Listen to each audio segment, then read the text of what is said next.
அந்த பூமியில் நான் ஒரு பரதேசிப்பா, உம்முடைய கற்பனைகளை எனக்கு மறையாது. ஏன்னா அதுதான் எனக்கு வழிகாட்டி.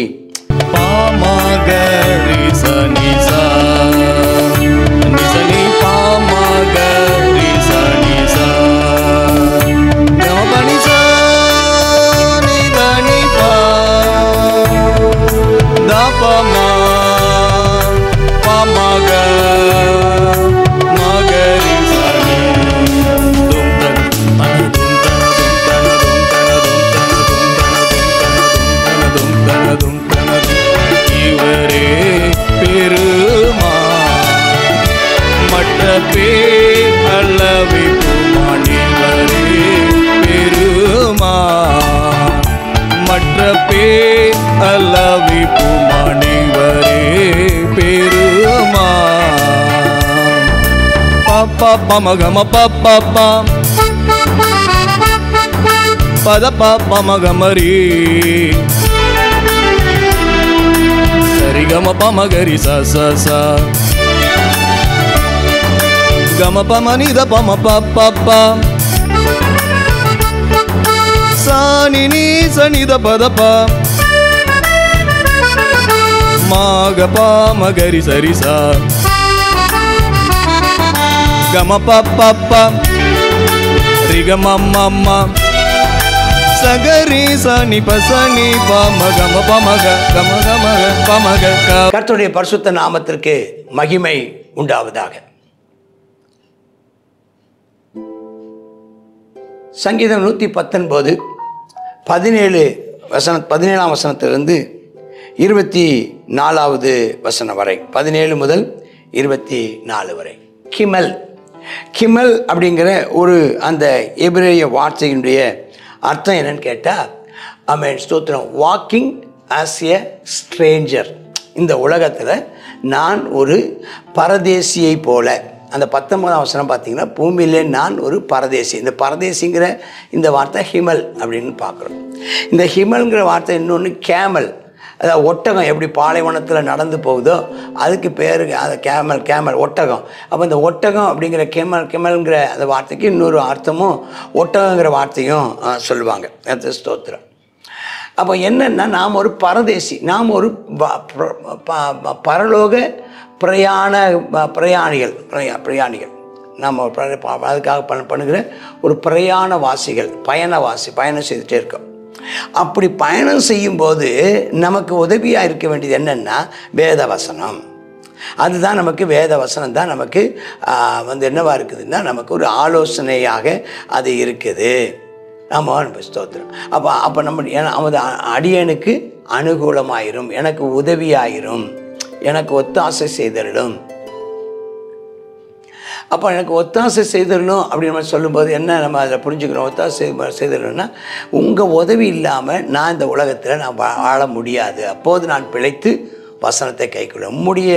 உம்முடையதான கிருபை இல்லாமல், உம்முடையதான அபிஷேகம், உம்முடைய வல்லமை இல்லாமல், உம்முடைய வார்த்தை இல்லாமல் என்னால் வாழவே முடியாது.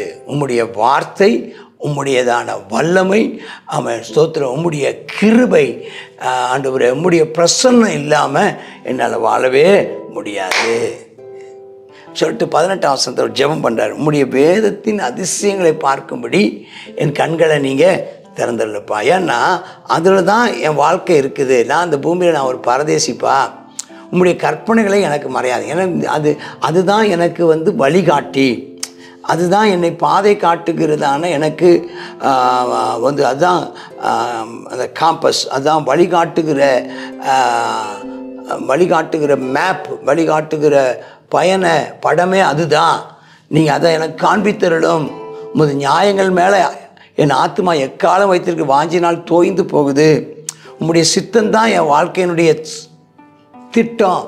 உம்முடைய கற்பனை விட்டு வழி விலகின சபிக்கப்பட்ட அகங்காரிலே நீர் கடிந்து கொள்கிறத நான் பார்த்துருக்கிறேன்.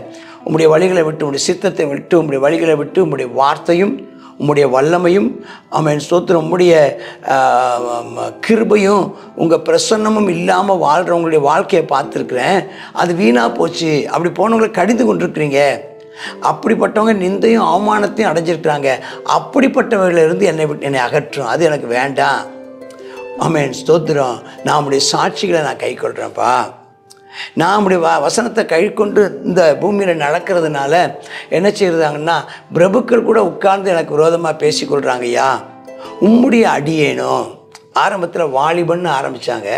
இப்போ சொல்கிறாரு, அந்த வாலிபன், அந்த மனிதன் தான் நான் உமக்கு அடிமை. உடைய பிரமாணங்களை வசனத்தின்படி நடக்கிற, உடைய வார்த்தைக்கு கீழ்ப்படுகிற, உடைய வார்த்தைக்கு அடங்கி இருக்கிற, உடைய வார்த்தையின்படி செய்கிற, அவன் செயல்படுகிற பணிவிடைக்காரனப்பா. உடைய சாட்சிகள் எனக்கு இன்பம், எனக்கு ஆலோசனை. அப்போ இந்த பிரயாணத்தில், இப்போ நீங்களும் நானும் பயணம் பண்ணுகிற இந்த கிறிஸ்தவ பிரயாணத்தில், இந்த கோணலும் மாறுபாடுமான பொல்லாத இந்த சந்ததியின் நடுவில் பிரயாணம் பண்ணுகிற உங்களுக்கு வேத வசனம் தீபமாக இருப்பதாக, வேத வசனம் விளக்காக இருப்பதாக, வேத வசனம் உங்களுக்கு ஆலோசனை கொடுப்பதாக இருப்பதாக. தேவனுடைய வார்த்தையும் தேவனுடைய வல்லமையும் தேவனுடைய கிருபையும் தேவனுடைய பிரசன்னமும் உங்களோடு கூட எப்போதும் இருப்பதாக. ஆமேன், ஆமேன். God bless you. சங்கீதம் 119 3வது பாகத்தை பார்க்குறோம். இதில் சங்கீதக்காரன் என்ன சொல்கிறாருன்னு சொன்னால், கர்த்தாவே உம்முடைய வேதத்தில் உள்ள அதிசயங்களை பார்க்கும்படி என் கண்களை திறந்தருளும். ஒவ்வொரு நாளும் நம்ம வேத வசனத்தை வாசிக்கும்போது ஜெபிச்சுட்டு தான் நம்ம என்ன செய்யணும், வேத வசனத்தை வாசிக்கணும். அல்லது நம்முடைய கண்கள் திறக்கப்படாது. என்ன தான் படித்தாலும் நம்ம ஆண்டவரே நம்முடைய வேதத்தின் அதிசயம், அவ்வளோ அதிசயம் உள்ளே இருக்குது, அவங்களெல்லாம் பார்க்கணும், என் கண்களை திறந்துடலாம் ஆண்டவரேன்னு சொல்லி ஒரு விஷயம் ஜெபிச்சுட்டு நம்ம படிப்போம்.